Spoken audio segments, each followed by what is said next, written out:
آپ کو بتائیں کہ پشاور میں پی ٹی آئی کے مشتعل کارکنان نے میڈیا ورکرز پر حملہ کر دیا ہے۔ ڈان نیوز کے رپورٹر عارف حیات سمیت ٹیم کو تشدد کا نشانہ بنایا گیا ہے۔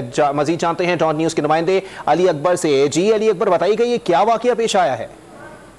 جی، انتہائی قابل مذمت اور افسوسناک واقعہ ہے کہ عمران خان کی گرفتاری کے بعد پشاور میں کارکنان نے نکلتے ہی میڈیا کو جو ہے وہ ٹارگٹ بنایا اور ڈان نیوز کی ٹیم جس میں رپورٹر عارف حیات اور وہاں پر کیمرہ مین اور D C N G engineer موجود تھے، ان کو جو ہے زد و کوب کیا اور اس کے ساتھ ساتھ دیگر چینل جو موجود تھے ایکسپریس خیبر، ان کی گاڑیوں کے شیشے بھی توڑے، فرنٹ شیشے اور سائڈ سے جو شیشے ہے بری طرح حملہ تھا یہ، اور اس کے ساتھ ساتھ جو میڈیا کیمرے ہیں اس کو بھی نقصان پہنچایا ہوا ہے اور اس وقت میڈیا کی گاڑیاں جو ہے وہ پی ٹی آئی مظاہرین جو ہے ان کے درمیان موجود ہے اور ان کو راستہ نہیں دیا جا رہا کہ وہ کسی طریقے سے وہاں سے نکل آئے۔ یہ انتہائی افسوسناک واقعہ ہے چونکہ میڈیا کوریج کے لیے گیا ہوا تھا اور اس سے پہلے جو ہے کبھی اس طرح کا واقعہ سامنے نہیں آیا تھا۔ تاہم اس وقت بھی جو ڈی سی این جی سے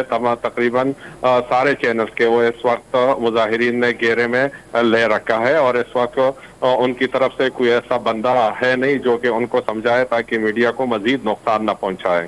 بہت شکریہ علی اکبر، ہمیں اپڈیٹ کر رہے تھے۔ پشاور میں پاکستان تحریک انصاف کے مشتعل کارکنان آپے سے باہر ہو گئے، میڈیا ورکرز پر حملہ کر دیا۔ ڈان نیوز کی صحافتی ذمہ داریاں نبھانے والے رپورٹر عارف حیات سمیت ٹیم کو شدید تشدد کا نشانہ بھی بنایا گیا ہے۔